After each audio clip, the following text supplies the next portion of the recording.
All right, so just gonna do a quick overview of that last video, right? So strategy, so the difference between these four, strategy is more long-term, all right?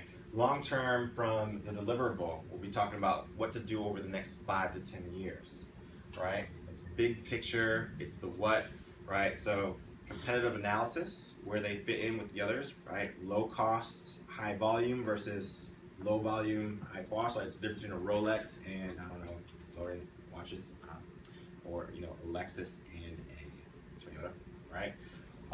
That's this. It's short term in terms of the length of the project. It's shorter term, like in there for 6 weeks, right? And they give a blueprint of a big picture, 5 to 10 year thing that they should implement, right? The direction they want to go in. Business transformation is longer in terms of the project, so the project will be 2 to 3 year projects, right, with many different pieces of how you're going to go about moving towards the strategy of becoming a low-cost provider, right? How or how you're going to go about implementing new technology, different options, right?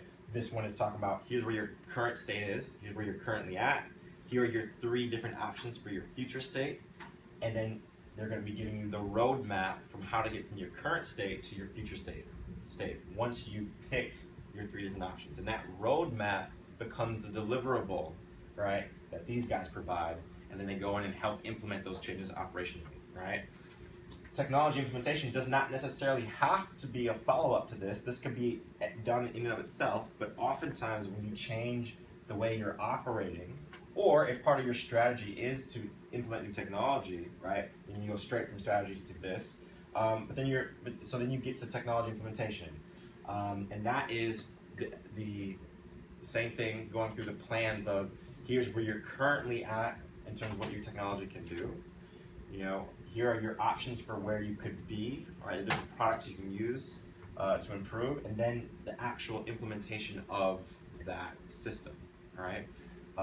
And then, just to give an example here, so we use a system called JobSigns, right, via Salesforce. Before that, we had our a legacy system, and it didn't do much, right?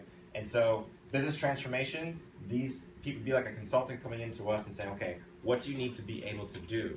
Well, I make headhunt calls, I send LinkedIn messages, I send emails, so I need to be able to log that activity.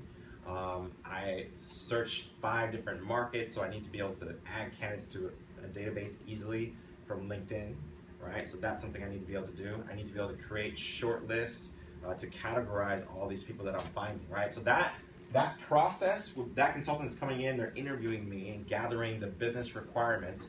What do you do from a business side, from an operational side, on a day-to-day basis, right? And so that's what this process is. The next then, once that person gets that, they pass on that information, and now they go to the technology team and say, all right, you can use they also help you assess your options. You can use JobSigns, you can use Siebel, you can use all these products. Okay, we choose JobSigns, right? From there, they take the business requirements and go to the technology team and say, look, they need to be able to do all these different things. So go figure that out. So then from there, these guys are gathering the technology requirements. What kind of code do we need to do with this? What databases do we need to be able to interact with in order to, when you click on a button, have the correct screen pull up that shows you that application, right? That's this whole process. It's the integration and implementation of a new technology product with the databases and everything else you already have existing, right? After that, business process outsourcing, technology-wise, is the support you need once the system works, right? We had our system stop working when we were populating a submittal. We're like, this is just not working, so what do? Right? We're not gonna go back to the people who helped implement it. We're gonna call the support line and be like, this isn't working, what's wrong with it, go fix it, right? That's an example of how business process outsourcing works, right? So, let's just talk about the companies that do this work. We talked about the strategy companies, you know those, right? So I'm going to jump over to technology for a second here. These are going to be a number of firms. A lot of them are Indian-owned firms, but to name them out, right, we have Cognizant. We have Capgemini, French-owned. We have Tata Consulting. We have Infosys. We have Gemini. We have Wipro. And these are some of the main ones, right? These companies specialize in this area. They do everything from technology implementation to the BPO, right? And they do it better than they specialize in that. They do a little bit of the business transformation, all right? So some companies will just specialize in that. It's important to know which ones they are. These are the main players in this, right? Now let's just talk about the companies that, the big four, right? And the difference between those. So the big four, if we look at EY, PwC, Deloitte, and KPMG, right? Before we talk about them, let's talk about Accenture. Accenture is not one of the big four. They used to be one of the big five, whatever it is, right? Accenture, by the way, does better than everybody else the end-to-end process in consulting, right? That is one of the biggest differentiators that Accenture has from all of the big four, is that they do the end-to-end process, right? I would say it's almost about the same. It's a little bit of strategy, so it's probably 5% strategy, and then break up the rest evenly throughout these three, right? Nobody else does that. The next closest company to doing that would be Deloitte. Deloitte is going to be about here, right? A little bit behind Accenture from strategy. It's certainly going to do all this. It's going to stop at BPO. Deloitte does not do a lot of the business process outsourcing work, okay?